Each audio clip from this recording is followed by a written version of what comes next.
Un adolescente había escuchado que Dios es uno, pero que a su vez Dios son tres personas.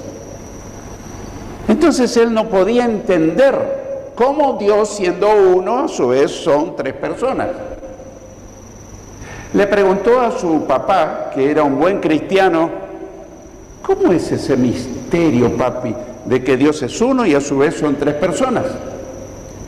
Y su papá, que era un buen cristiano, pensó muchísimo y no encontraba algo para explicarle a su hijo el misterio de la Trinidad.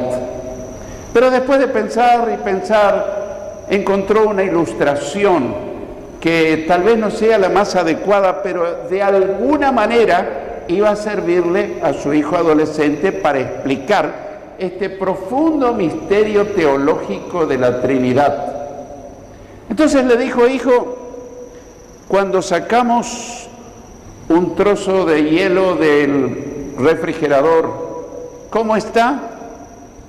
¿Está congelado, papi? ¿Está como una piedra? ¿Está en estado sólido? Muy bien, le dijo el papá. Y si pusiéramos ese hielo al sol, ¿qué pasaría? Oh, muy fácil. Se derretiría y se transformaría en agua, en estado líquido. ¡Excelente! Y si ese mismo agua la ponemos en una vasija sobre el fuego de la cocina, ¿qué pasaría? Y este jovencito comenzó a sonreír porque empezó a entender una cosa que nunca había entendido. Y le dijo: papi, el agua se transformaría en vapor y estaría en estado gaseoso. ¡Excelente! El chico hacía poco había estudiado en el colegio los estados en que puede estar el agua: sólido, líquido, gaseoso. Pero el papá quería asegurarse de algo más. Le dijo: ¿y vos que estudiaste la composición química del agua, recordás cuál es la fórmula? Sí, papá, H2O, la fórmula del agua, que significa un átomo de oxígeno y dos de hidrógeno. Excelente, le dijo el padre, te felicito por recordar. Ahora te pregunto, cuando el agua está en estado sólido, cuando está en estado líquido gaseoso, ¿pierde esa fórmula, esa propiedad química? No, le dijo el chico. Siempre va a ser H2O, ya sea que esté en forma sólida, líquida o gaseosa. Entonces el papá le dijo: algo parecido a eso sucede con la Trinidad. Dios es uno, pero a su vez se manifiesta en tres personas diferentes. Y el chico entendió por fin que un solo Dios es a su vez tres personas: Dios Padre, Dios Hijo, Dios Espíritu Santo. Y nunca más se le olvidó, con esa ilustración que tal vez no sea la más apropiada, los estados del agua. Así que esta noche, con la ayuda del Señor, nosotros vamos a estar abordando este misterio de la Trinidad. Y vamos a ver en primer lugar que Dios es uno. ¿Dice la Biblia eso? Claro, la Biblia enseña claramente. Jesús enseñó que Dios es uno. En Marcos, capítulo 12, versículos 28 y 29 dice: uno de los escribas que había estado presente en la discusión y que vio lo bien que Jesús les había respondido, le preguntó: de todos los mandamientos, ¿cuál es el más importante? Jesús le respondió: el más importante es: oye Israel, el Señor nuestro Dios, el Señor es uno. Interesante, ¿no? Jesús lo dijo: el Señor nuestro Dios, el Señor es uno. Pablo, el apóstol, enseñó que Dios es uno, inspirado por el Espíritu Santo. En Romanos capítulo 3, versículo 30, escribió: porque Dios es uno. Y Él justificará por la fe a los que están circuncidados y por medio de la fe a los que no lo están. Comienza diciendo, porque Dios es uno. Santiago enseñó que Dios es uno. En su carta, en Santiago capítulo 2, versículo 19, dice, tú crees que Dios es uno y haces bien, pues también los demonios lo creen y tiemblan. Así que tenemos, donde vamos en la palabra de Dios, nos encontramos con que Dios es uno. Está hablando de la unicidad de Dios. Es un ente único. No hay tres dioses, hay un solo Dios.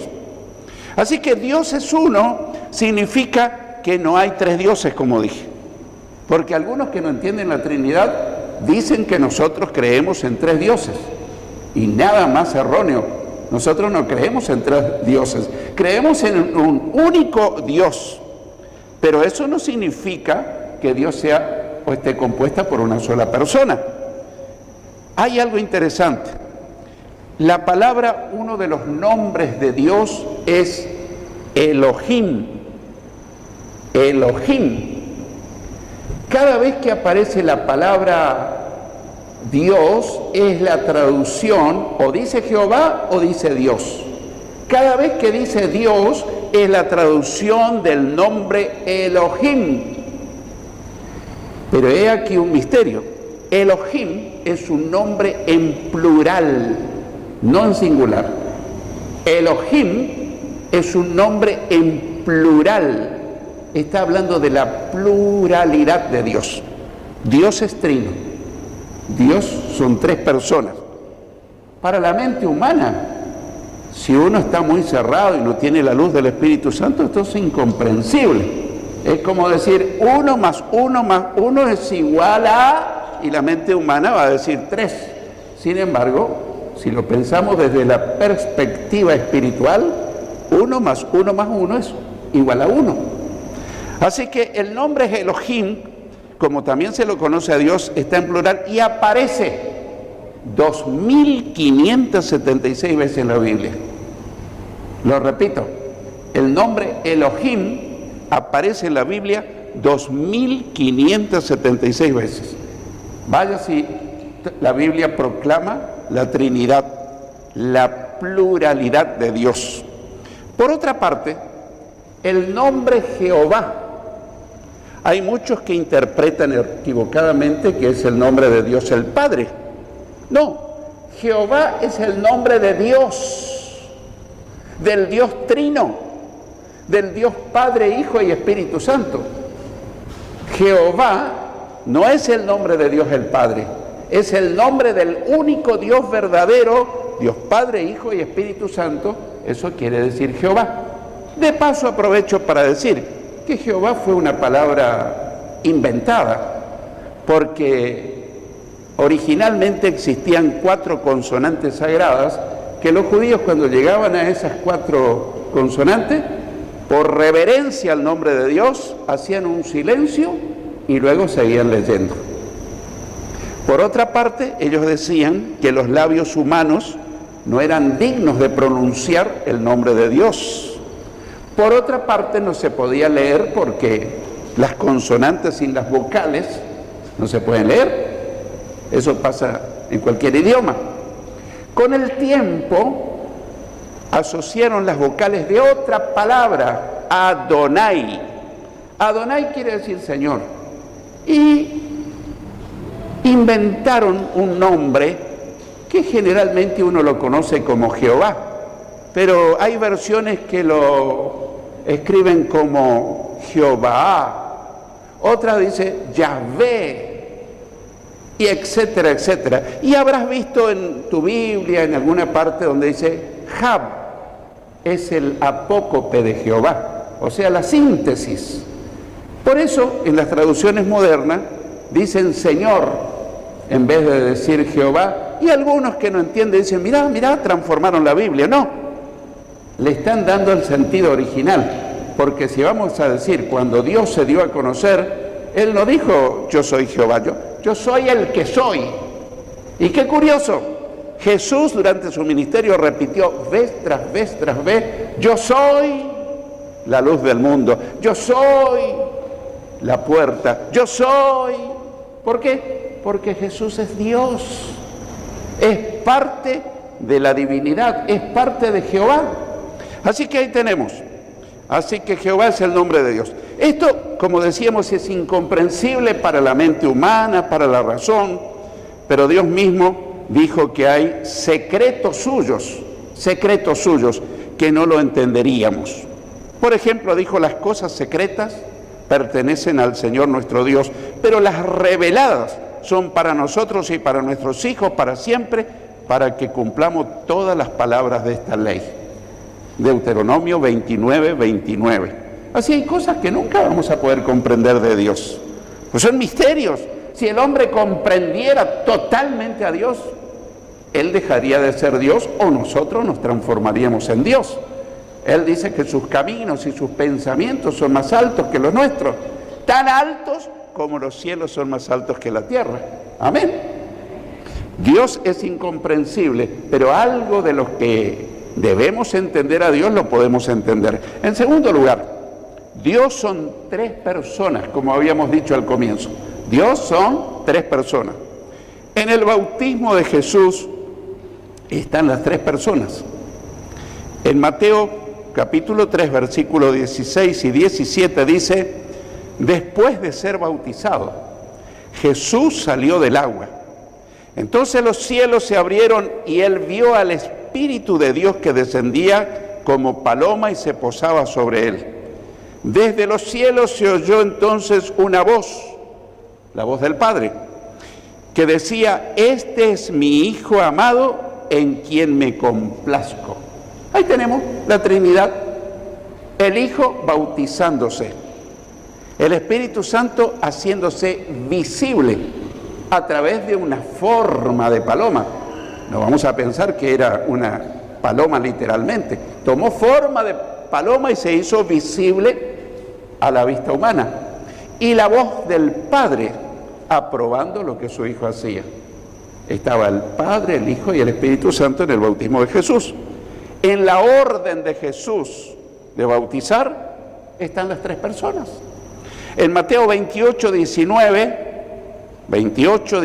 Jesús dice, por tanto vayan y hagan discípulos en todas las naciones y bautícenlos en el nombre del Padre y del Hijo y del Espíritu Santo.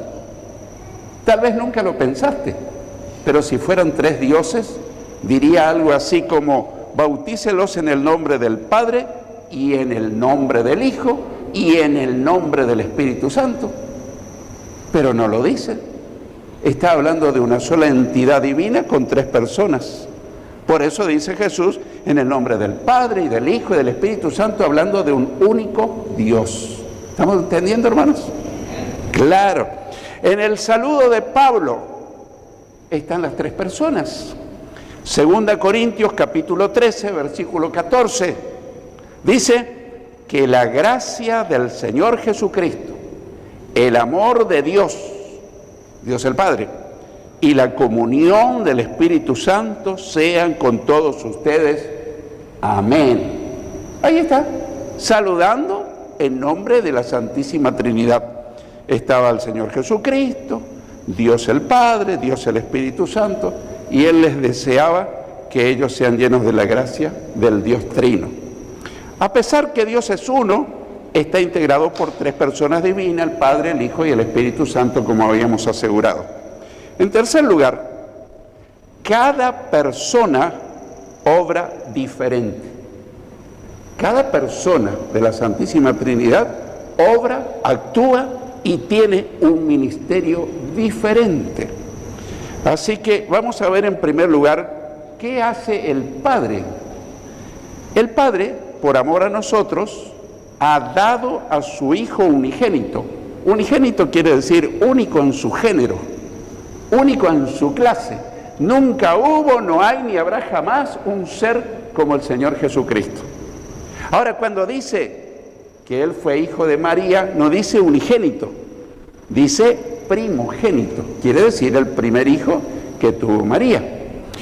Así que el Padre, por amor a nosotros, ha dado a su Hijo unigénito para ofrecernos perdón y salvación. ¿Qué hizo el Padre en favor de nosotros para nuestra salvación?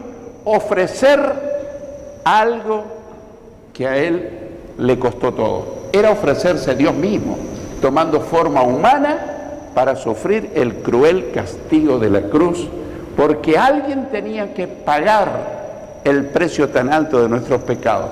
Y si moría otro, no era válido, porque tenía que morir un inocente que nunca pecó por los pecadores que hemos pecado. Entonces Él murió. ¿Entonces la humanidad entera se salva? No. Todo aquel que reconoce el sacrificio de Cristo y lo acepta a Cristo como su Salvador personal, es su Señor en su vida, le confiesa sus pecados y libre y voluntariamente lo comienza a seguir y es fiel hasta el final de su vida, al término de su vida irá a vivir al cielo por toda la eternidad. Gloria a Dios, ¿te alegra esto? Gloria al Señor, no estamos a la deriva, estamos camino al cielo. Dice la Biblia que somos ciudadanos del cielo. Así que el Padre, por amor a su Hijo, por amor a nosotros, ofreció a su Hijo. Uno de los versículos más conocidos, Juan 3, 16 y 17, que es tan lindo como el 16. Dice, porque de tal manera amó Dios al mundo, a la humanidad, que ha dado a su Hijo unigénito, para que todo aquel que en Él cree o confíe no se pierda, no se vaya al infierno, sino que tenga vida eterna. Porque no envió Dios a su Hijo al mundo para condenar al mundo, sino para que el mundo sea salvo por Él. Entonces, ¿qué hizo Dios Padre en favor de nuestra salvación? Ofrecer lo más caro, lo más grande, lo más sublime del universo entero, a su Hijo Jesucristo. 2. El Hijo, ¿qué hizo? Estamos diciendo que tenían ministerios diferentes. Por amor a nosotros se entregó a sí mismo para ofrecernos perdón y salvación. En Efesios 5, versículo 2, Pablo dice, vivan en amor, como también Cristo nos amó y se entregó a sí mismo por nosotros, como ofrenda y sacrificio a Dios de aroma fragante. Qué tremenda expresión de la palabra de Dios. Y la primera parte, bueno, hay una demanda de parte de sus seguidores. ¡Vivan en amor! ¡Ay, ay, ay! Y nuestras diferencias y nuestros conflictos, bueno, después al final vamos a ver que con Cristo es posible vivir en amor, vivir en armonía, vivir en paz, porque eso es lo que quiere el Señor. Porque Cristo nos amó y se entregó a sí mismo por nosotros. Ahora, ¿qué papel o qué rol o qué ministerio desempeña el Espíritu Santo en favor de nuestra salvación? ¿Será el mismo? No, tiene un papel diferente, totalmente diferente. El Espíritu Santo nos convence de pecado.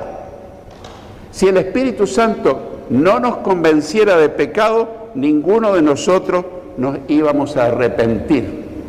Pero pastor, ¿y cómo es que la gente no se arrepiente? Porque una cosa es convencer y otra cosa es obligar.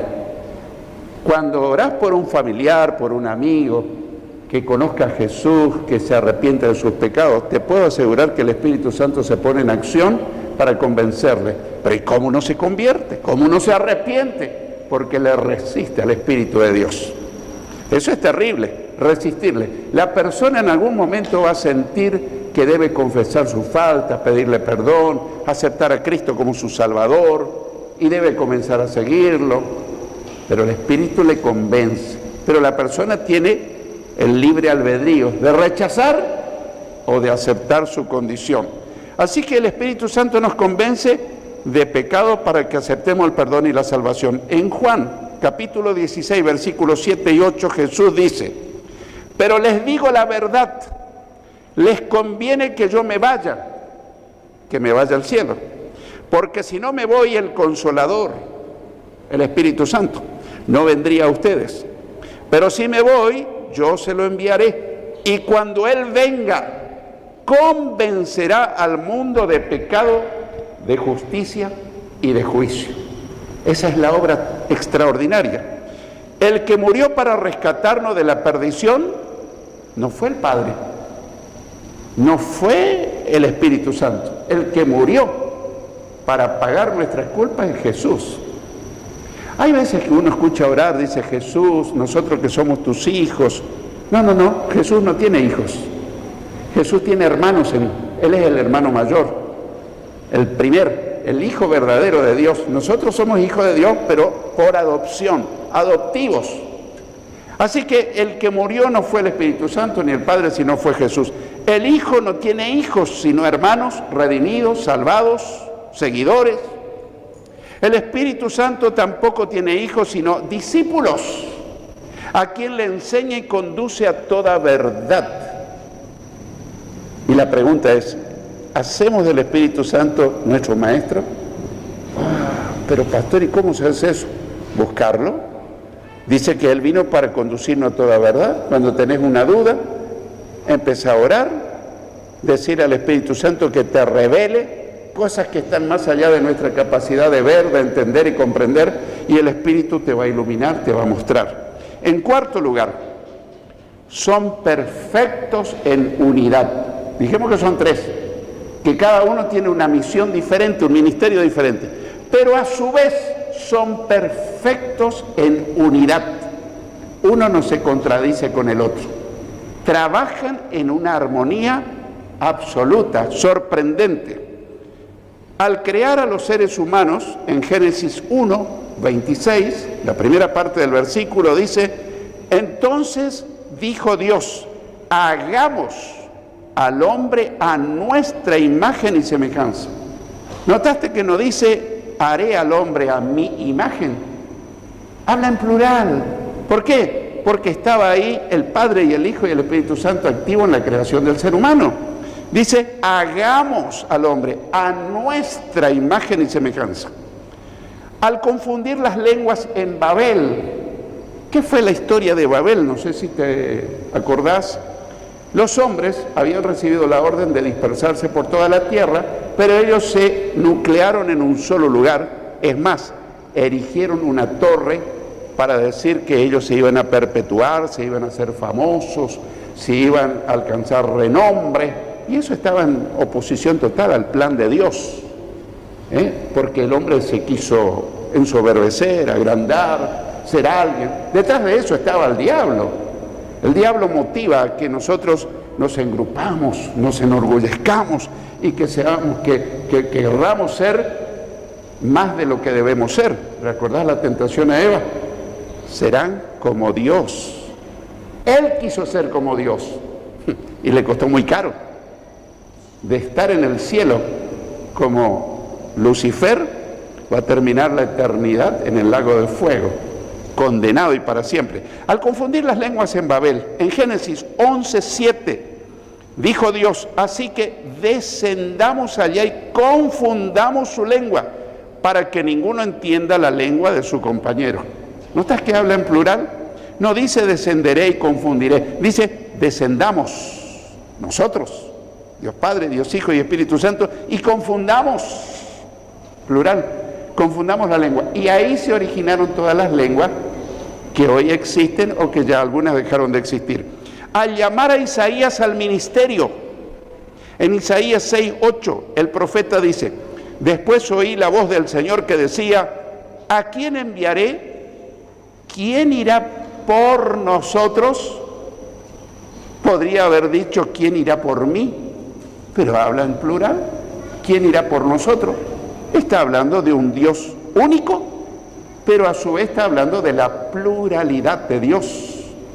Estamos hablando de la unicidad y de la pluralidad. Tal vez para la mente humana esto sea bastante misterioso, pero así es. Así que ¿quién irá por nosotros? Al orar Jesús por sus discípulos, en Juan 17, versículos 20 y 21 dijo, pero no ruego solamente por esto, sino también por los que han de creer en mí por la palabra de ellos, para que todos sean uno. Todos sean uno. Como tú, oh Padre, en mí, yo en ti, que también ellos sean uno en nosotros, para que el mundo crea que tú me enviaste. Nota estas palabras, todos sean uno. No está hablando de uno en cantidad, somos muchos, pero que sean unidos. ¿Es posible, pastor?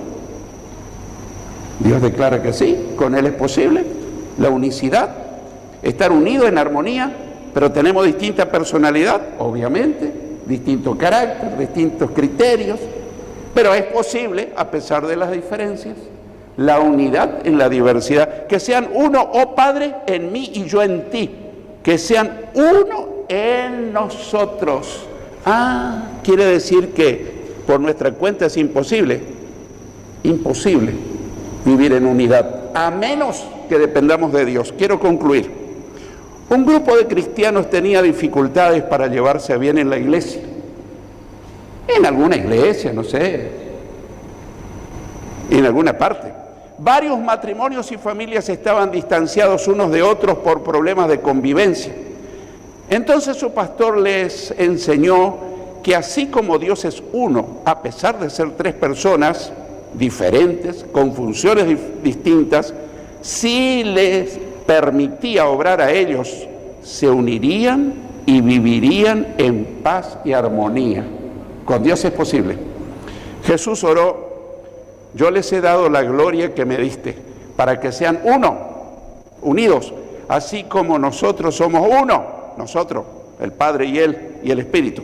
Yo en ellos y tú en mí, para que sean perfectos en unidad, para que el mundo crea que tú me enviaste y que los has amado a ellos como también a mí me has amado. Juan 17, 22 y 23.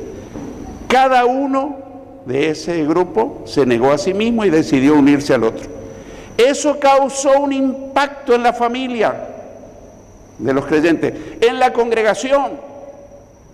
Las familias fueron unidas, felices, y la iglesia comenzó a crecer. ¿Y con nosotros pasará lo mismo? ¿Sí o no? ¿Hay alguien que escucha? El que tenga oídos, oiga lo que el Señor te dice y me dice.